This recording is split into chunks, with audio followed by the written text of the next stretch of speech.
When the land surveyors were surveying, they saw the landscape pretty much untouched by Europeans. And some of the things that we see today, we think Ohio being all forested.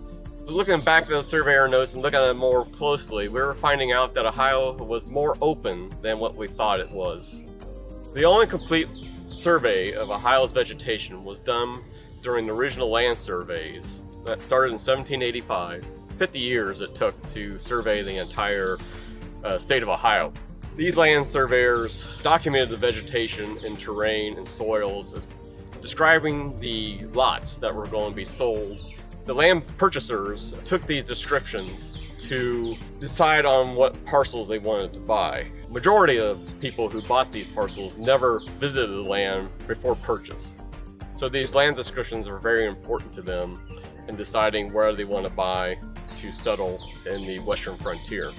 So these surveyors, part of their surveyor orders was to provide vegetation in the sense of the trees, shrub layer, and also provide what types of quality of the soils. And when they describe the soils, they described it as poor, middling, which is averaged, and rich soils.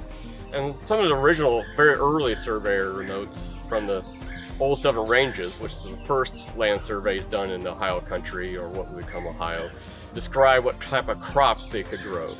And they also described features such as springs, water source for livestock and for the homesteaders, licks or salt springs. Salt was a very important commodity back then to help cure meat, for preserving it for the winter.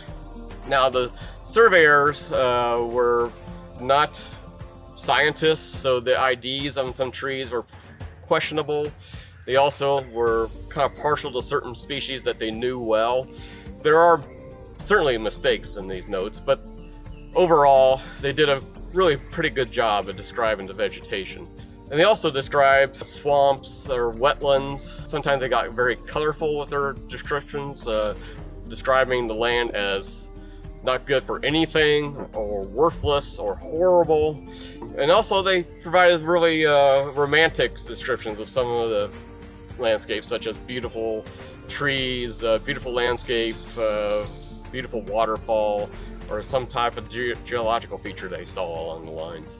So we have this notes across the whole state, and modern day ecologists can use these notes to produce a vegetation map of Ohio.